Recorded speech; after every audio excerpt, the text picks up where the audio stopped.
Hello friends, कैसे हैं आप। हिंदी साहित्य की इस क्लास में आपका बहुत बहुत स्वागत है, जहां पर हम आचार्य शुक्ल द्वारा लिखित हिंदी साहित्य का इतिहास विस्तार पूर्वक पढ़ रहे हैं। इसके अंतर्गत अब हम पढ़ रहे हैं आधुनिक काल में काव्य खंड की नई काव्यधारा को। इस नई काव्यधारा में हम प्रकरण 3 के अंतर्गत द्वितीय उत्थान में आने वाले कवि और उनकी रचनाओं को पढ़ रहे हैं। इसके कुछ वीडियोस पहले भी आ चुके हैं, आप चाहें तो चैनल पर जाकर देख सकते हैं। वैसे इस पूरी पुस्तक के सभी वीडियोस चैनल पर उपलब्ध हैं, आप देख सकते हैं और अपने नोट्स वगैरह बना सकते हैं। वीडियो अच्छा लगे तो लाइक कर दीजिएगा, अपने फ्रेंड्स में भी शेयर कर दीजिएगा और चैनल को पहली बार देख रहे हैं तो एक बार चैनल विजिट ज़रूर करें। हो सकता है चैनल पर आने वाले वीडियो से आपके अध्ययन में कुछ हेल्प हो सके।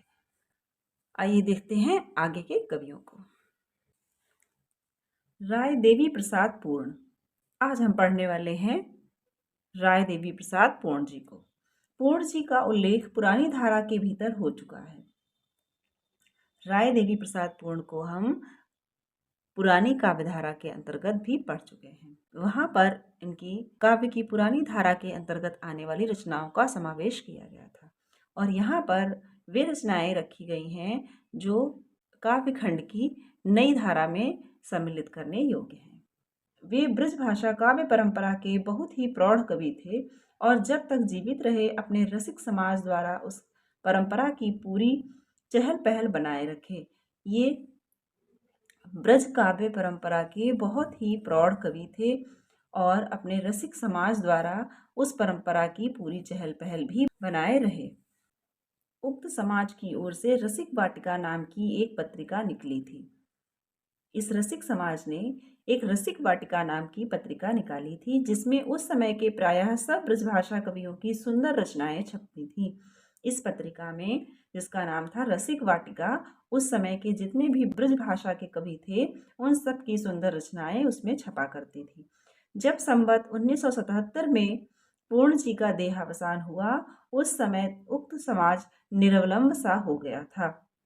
जब संवत 1977 में पूर्ण जी का निधन हो गया, उस समय रसिक समाज निरवलंब सा हो गया, जैसे उसका कोई सहारा ना बचा। और रसिक समाजी हुए चकोर चहु ओर हेरे, कविता को पूर्ण कला निधि किते गयो।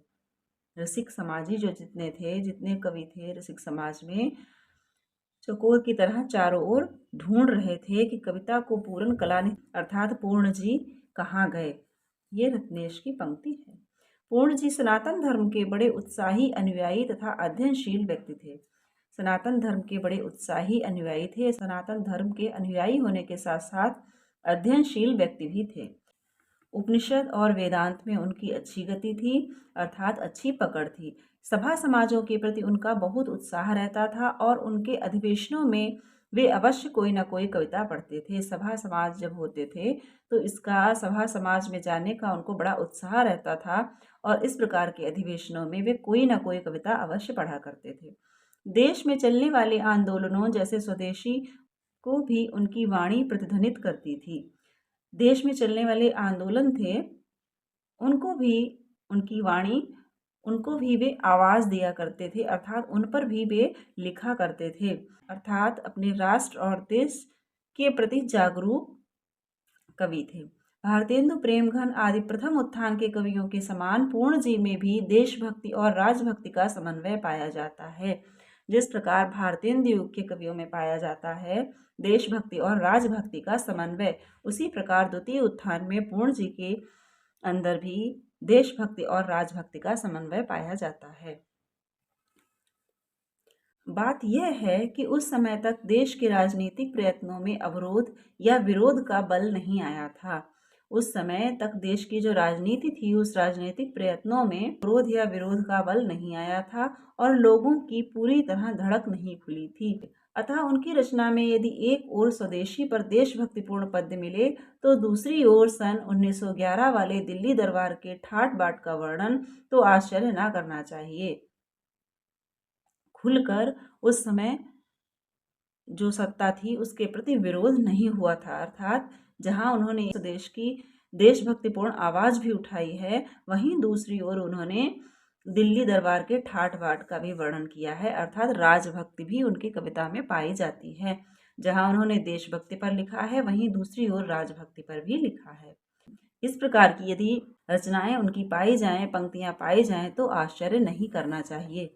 प्रथम उत्थान के कवियों के समान पूर्ण जी पहले नूतन विषयों की कविता भी ब्रजभाषा में करते थे। पूर्ण जी जो थे पहले जिस प्रकार प्रथम उत्थान के कवि करते थे, अर्थात भारतेंदु के समय के कवि जिस प्रकार कविता करते थे कि नवीन विषयों का समावेश तो करते थे अपने साहित्य में, परंतु भाषा उनकी ब्रज ही रही थी। खड़ी बोली को अभी तक उन्होंने नहीं अपनाया था प्रथम उत्थान के आरंभिक दौर में। उसी प्रकार पूर्ण जी ने भी नवीन विषयों की कविता तो की, परंतु भाषा उन्होंने भी ब्रज ही रखी। विगत आलस की रजनी भई, रुचिर उद्यम की द्युति छह गई। उदित सूरज है नवभाग को, अरुण रंग भय अनुराग को। तज बिछौनन को अवभागिए, भरत खंड प्रजागण जागिए।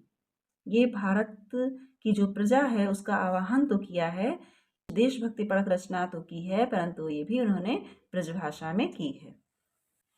यहाँ पर उन्होंने खड़ी बोली का प्रयोग नहीं किया है। ये पंक्तियां पूर्ण जी की हैं। इस प्रकार संग्राम, निंदा आदि अनेक विषयों पर उनकी रचनाएं ब्रजभाषा में ही हैं। इस प्रकार संग्राम, निंदा आदि अनेक इसी प्रकार के विषय हैं जिस पर उनकी रचनाएं ब्रजभाषा में ही हैं। पीछे खड़ी बोली की कविता का प्रचार बढ़ने पर बहुत सी रचना उन्होंने खड़ी बोली में भी की। जब खड़ी बोली का प्रचार बढ़ता गया तो बाद की उनकी जो रचनाएं हैं वो उन्होंने बहुत सी रचनाएं खड़ी बोली में भी की हैं, जैसे अमलतास, वसंत वियोग, स्वदेशी कुंडल, नए सन का स्वागत। नया सन ये कौन सा था? 1910। नवीन संवत्सर 1967 का स्वागत इत्यादि। इस प्रकार ये जो इनकी अमलतास, वसंत वियोग, स्वदेशी कुंडल, नए सन का स्वागत, नव संवत्सर का स्वागत, इस प्रकार की इनकी रचनाएं खड़ी बोली में हैं।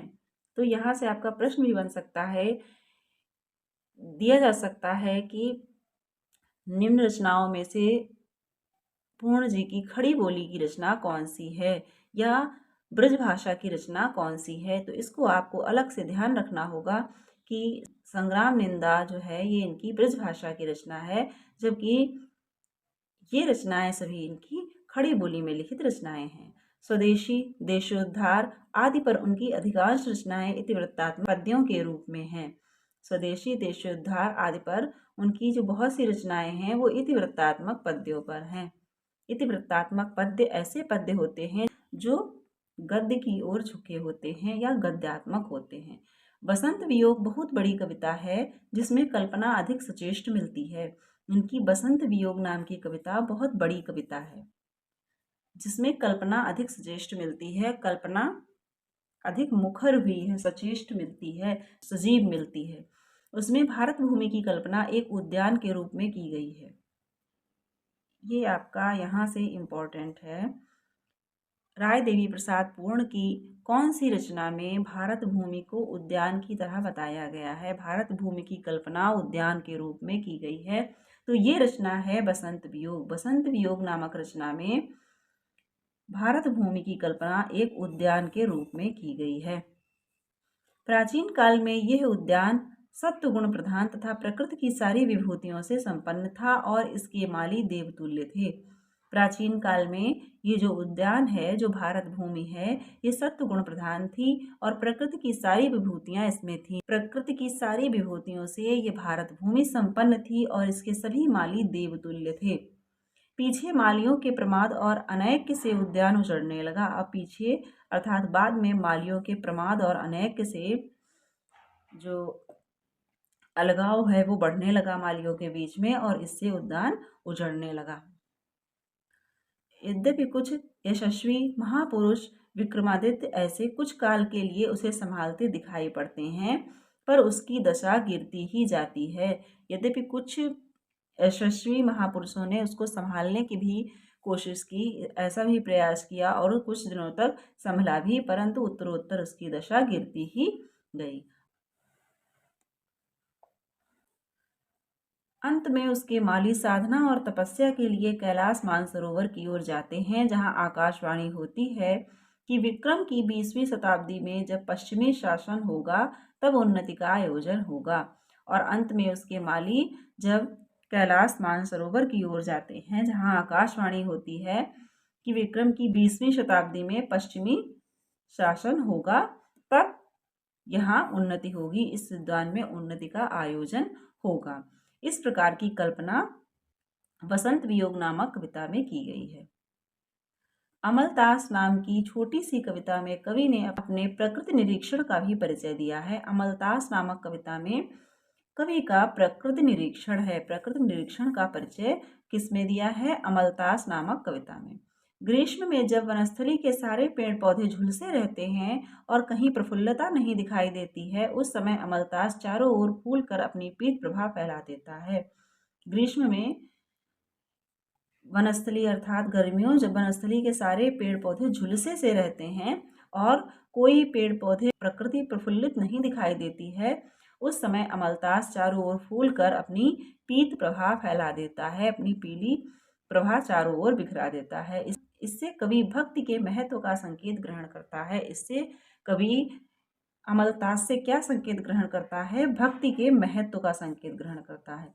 देख तब वैभव द्रुमकुल संत, विचारा उसका दुखद निदान, करे जो विषम काल को मंद, गया उस सामग्री पर ध्यान। रंगा निज प्रभु ऋतुपति के रंग, द्रुमों में अमलतास तू भक्त, इसी कारण निदाघ प्रतिकूल, दहन में तेरे रहा अशक्त। इसी कारण निदाघ प्रतिकूल, दहन में तेरे रहा अशक्त। अर्थात जिस प्रकार भक्त प्रभु के रंग में रंग जाता है, उसी प्रकार अमलतास प्रकृति के रंग में ही रंग जाती है, इसीलिए उसको ग्रीष्म झुलसा नहीं पाता है, उसको गर्मी झुलसा नहीं पाती। इसलिए नहीं झुलसा पाती है कि जब प्रकृति झुलसी हुई होती है, चारों ओर प्रकृति को ईश्वर मानकर वो उसी के रंग में रंग जाता है, इसीलिए उसको प्रकृति झुलसा नहीं पाती है। पूर्ण जी की कविताओं का संग्रह पूर्ण संग्रह के नाम से प्रकाशित हो चुका है। पूर्ण संग्रह किसकी कविताओं का संग्रह है? पूर्ण जी की। उनकी खड़ी बोली की रचना के कुछ उदाहरण नीचे दिए जाते हैं। यहाँ पर ये अमलतास नामक कविता से लिया गया है। नंदन वन का सुना नहीं है किसने नाम, मिलता है जिसमें देवों को भी आराम, उसके भी बासी सुखरासी उग्र हुआ यदि उनका भाग, आकर के इस कुसुमाकर में करते हैं नंदन रुचि त्याग। है उत्तर में कोट शैल समतुंग विशाल, विमल सघन हिमवलित ललित धवलित सब काल। यहाँ पर भारत भूमि का महत्व वर्णित किया गया है कि इस कुसुमाकर नंदन वन त्याग कर ईश्वर भी इस उद्यान में आते हैं। हे नर दक्षिण, इसके दक्षिण पश्चिम पूर्व है अपार जल से परिपूरित कोश अपूर्व, पवन देवता गगन पंथ से सुघड़ घटों में लाकर नीर, सींचा करते हैं यह उपवन करके सदा कृपा गंभीर। ये सब वसंत वियोग की पंक्तियां हैं, जैसा कि आपको पढ़ने से ही ज्ञात होता है कि इसमें भारत भूमि की कल्पना उद्यान की तरह की गई है और इस उद्यान में ईश्वर भी कभी कभी आकर वास करते हैं। कर देते हैं बाहर भुनगों का परिवार, तब करते हैं कीश उदुम्बर का आहार, पक्षी गृह विचार तरुगण को नहीं हिलाते हैं गजवृंद, हंस भृंग हिंसा के भय से छाते नहीं बंध अरविंद। धेनुवत्स जब छक जाते हैं पीकर क्षीर, तब कुछ धोते हैं गौओं को चतुर अहीर, लेते हैं हम मधुकोशों से मधु जो गिरे आप ही आप, मक्खी तक निदान स्थल की पाती नहीं कभी संताप। इस स्थल की मक्खी भी कभी संताप नहीं पाती है, उसको भी कभी सताया नहीं जाता है। शहद भी वही लेते हैं जो मधुकोशों से गिर जाता है। और धेनुवत्स जब बछड़े पीकर थक जाते हैं, तब ही गायों का दूध दुहा जाता है। ये सभी वसंत वियोग की पंक्तियां हैं और ये सभी इम्पोर्टेंट पंक्तियां हैं। एक दो बार आप पढ़ लेंगे तो आपको आइडिया हो जाएगा कि ये किस रचना की पंक्तियां हैं और किस कवि की हैं। सरकारी कानून का रखकर पूरा ध्यान, कर सकते हो देश का सभी तरह कल्याण, सभी तरह कल्याण देश का कर सकते हो, करके कुछ उद्योग सोग सब हर सकते हो, जो हो तुम में जान आपदा भारी सारी, हो सकती है दूर नहीं बाधा सरकारी। ये भी पूर्ण जी की खड़ी बोली की पंक्तियां हैं। अब आइए देखते हैं नाथूराम शंकर शर्मा को। पंडित नाथूराम शंकर शर्मा, इनका जन्म संवत 1916 में और मृत्यु 1989 में हुई। वे अपना उपनाम शंकर रखते थे। शंकर इनका उपनाम था और पद्य रचना में अत्यंत सिद्धहस्त थे। पंडित प्रताप नारायण मिश्र के वे साथियों में थे। ये पंडित प्रताप नारायण मिश्र के साथियों में से थे और उस समय के कवि समाजों में बराबर कविता पढ़ा करते थे। समस्या पूर्ति वे बड़ी ही सटीक और सुंदर करते थे, जिनसे उनका चारों ओर पदक पगड़ी दुशाले आदि से सत्कार होता था। ये समस्या पूर्ति भी बड़ी सटीक और सुंदर करते थे, जिससे इनका चारों ओर पदक पगड़ी दुशाले आदि देकर सत्कार किया जाता था। कवि व चित्रकार काव्य सुधाकर, रसिक मित्र आदि पत्रों में उनकी अनूठी पूर्तियां और ब्रजभाषा की कविताएं बराबर निकला करती थीं। इनकी पूर्तियां और ब्रजभाषा की कविताएं कवि व चित्रकार, काव्य सुधाकर, रसिक मित्र आदि पत्रों में बराबर निकला करती थीं। छंदों के सुंदर नपे तुले विधान के साथ ही उनकी उद्भावनाएं भी बड़ी अनूठी होती थीं। छंद विधान भी उनका बहुत सुंदर होता था, साथ ही साथ उद्भावनाएं भी उनकी बहुत ही अनूठी हुआ करती थी, सुंदर हुआ करती थी। वियोग का यह वर्णन पढ़िए। शंकर नदी नद नदी सन के नीरन की, भाप वन अंबर ते ऊंची चढ़ जाएगी। दोनों ध्रुव छोरन लो पल में पिघल कर, घूम घूम धरनी धुरी सी बढ़ जाएगी। झारेंगे अंगारे ये तरनी तारे तारापति, जारेंगे खमंडल में आग मढ़ जाएगी। काहू विधि विधि की बनावट बचेगी नाही, जो पे वा वियोगिनी की आह कढ़ जाएगी। ये वियोगिनी की आह का इतना विचित्र और अतिशयोक्तिपूर्ण वर्णन नाथूराम जी ने किया है कि एक वियोगिनी की आह निकलने से क्या क्या भूमंडल में हो सकता है। पीछे खड़ी बोली का प्रचार होने पर वे उसमें भी बहुत अच्छी रचना करने लगे। पहले ब्रजभाषा में करते थे, फिर वे खड़ी बोली की रचना भी करने लगे। उनकी पदावली कुछ उदंडता लिए होती थी। इसका कारण यह है कि उनका संबंध आर्य समाज से रहा, जिसमें अंधविश्वास और सामाजिक कुरीतियों के उग्र विरोध की प्रवृत्ति बहुत दिनों तक जागृत रही। उग्रता और उदंडता उनके पद्यों में होने का कारण ये है कि वे आर्य समाज से जुड़े थे, जिसमें अंधविश्वास और कुरीतियों के लिए उग्र विरोध हुआ करता था। उसी अंतर्वर्ती का आभास उनकी रचनाओं में दिखाई पड़ता है और यही उग्रता का आभास उनकी रचनाओं में भी है। गर्भरंडा रहस्य नामक एक बड़ा प्रबंध काव्य उन्होंने विधवाओं की बुरी परिस्थिति और देव मंदिरों के अनाचार आदि दिखाने के उद्देश्य से लिखा था। गर्भरंडा रहस्य जो है ये रचना नाथूराम शर्मा शंकर जी की है और इसका वर्ण विषय क्या है, इसमें विधवाओं की जो बुरी स्थिति थी उस समय और देव मंदिरों में जो अनाचार होता था उसको दिखाने के लिए ये लिखा गया था। यही इसका उद्देश्य था। नाथूराम शर्मा जी की ये एक इम्पोर्टेंट रचना है।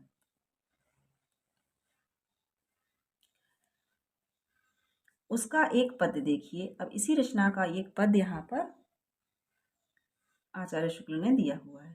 फैल गया हुड़दंग होलिका की हलचल में, फूल फूल का फाग फला महिला मंडल में, जननी भी तजलाज बनी ब्रजमक्खी सबकी, पर मैं पिंड छुड़ाए जवनिका में जादव की। फवतियां और फटकार इनकी कविताओं की एक विशेषता है। फैशन वालों पर कही हुई ईश गिरिजा को छोड़ी ईशु गिरिजा में जाए, ये फैशन वालों पर इन्होंने फप्ती कसी है। ईश गिरिजा को छोड़ी ईशु गिरिजा में जाए, ईश्वर अब गिरिजा को छोड़ अर्थात पार्वती को छोड़कर अब ईशु बन के गिरिजा में जाएं। वाली प्रसिद्ध फप्ती इन्हीं की है, पर ये इनकी प्रसिद्ध पंक्ति है फप्ती जिसको कहते हैं, ये इम्पोर्टेंट है और पूछी जा सकती है। पर जहाँ इनकी चित्तवृत्ति दूसरे प्रकार की रही है वहाँ की उक्तियाँ बड़ी मनोहर भाषा में हैं। जहाँ पर इनकी चित्तवृत्ति दूसरे प्रकार की है वहाँ उक्तियाँ मनोहर भी हैं। ये कविता ही लीजिए। अब इस कविता में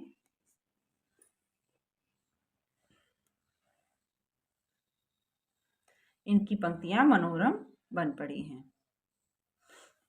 जैसे तेज न रहेगा तेजधारियों का नाम को भी, तेज न रहेगा तेजधारियों का नाम को भी, मंगल मयंक मंद मंद पड़ जाएंगे, मीन बिन मारे मर जाएंगे, सरोवर में डूब डूब शंकर सरोज सड़ जाएंगे, चौंक चौंक चारों ओर चौकड़ी भरेंगे, मृगखंजन खिलाड़ियों के पंख झड़ जाएंगे, बोलो इन अखियों की होड़ करने को, अब कौन से अड़ीले उपमान अड़ जाएंगे।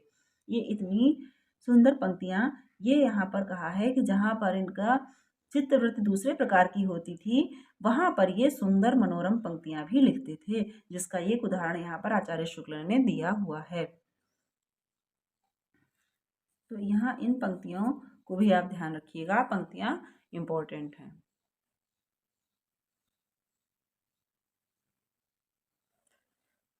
अब ये देख लेते हैं पंडित गया प्रसाद शुक्ल सनेही को। ये हिंदी के एक बड़े ही भावुक और सरस हृदय कवि हैं।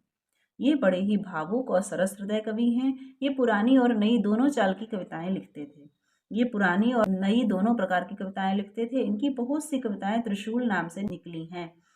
इनकी बहुत सी कविताएं जो हैं वो त्रिशूल नाम से भी निकली हैं। जिस प्रकार सनेही इनका उपनाम है, इसी प्रकार इन्होंने त्रिशूल उपनाम से भी कविताएं लिखी हैं। त्रिशूल उपनाम किसका है? तो ये पंडित गया प्रसाद शुक्ल का। ये भी आपका इम्पोर्टेंट है। उर्दू कविता भी इनकी बहुत ही अच्छी होती है। इनकी पुरानी ढंग की कविताएं रसिक मित्र, काव्य सुधानिधि और साहित्य सरोवर आदि में बराबर निकलती रहीं। इनमें इनकी पुराने ढंग की कविताएं बराबर निकलती रहीं। पीछे इनकी प्रवृत्ति खड़ी बोली की ओर हुई। इन सभी कवियों ने पहले ब्रज भाषा में कविता की, फिर बाद में खड़ी बोली में भी कविताएं की। इनकी 3 पुस्तकें प्रकाशित हैं, प्रेम पचीसी, कुसुमांजलि, कृषक क्रंदन। ये गया प्रसाद शुक्ल सनेही की 3 पुस्तकें प्रकाशित हुई हैं। इस मैदान में भी इन्होंने अच्छी सफलता पाई। एक पद्य नीचे दिया जाता है। इस मैदान में अर्थात खड़ी बोली की कविता करने में भी इन्होंने अच्छी सफलता पाई है। इनका एक पद यहाँ पर दिया हुआ है। तू है गगन विस्तीर्ण तो मैं एक धारा क्षुद्र हूँ, तू है महासागर अगम मैं एक धारा क्षुद्र हूँ, तू है महानद तुल्य तो मैं एक बूंद समान हूँ, तू है मनोहर गीत तो मैं उसकी एक तान हूँ। कितनी सुंदर पंक्तियां यहाँ पर सनेही जी की हैं। ये पंक्तियों में आप इम्पोर्टेंट लगा लीजिएगा। तो फ्रेंड्स आज यहीं तक। इससे आगे हम पढ़ेंगे राम नरेश त्रिपाठी जी को अगले वीडियो में। तो वीडियो को लाइक कर दीजिएगा, शेयर कर दीजिएगा और सब्सक्राइब करना बिल्कुल ना भूलें, क्योंकि इसी प्रकार के वीडियोस आपको आगे भी मिलने वाले हैं। तो मिलते हैं अगले वीडियो में, तब तक स्वस्थ रहिए और मन लगाकर पढ़ते रहिए।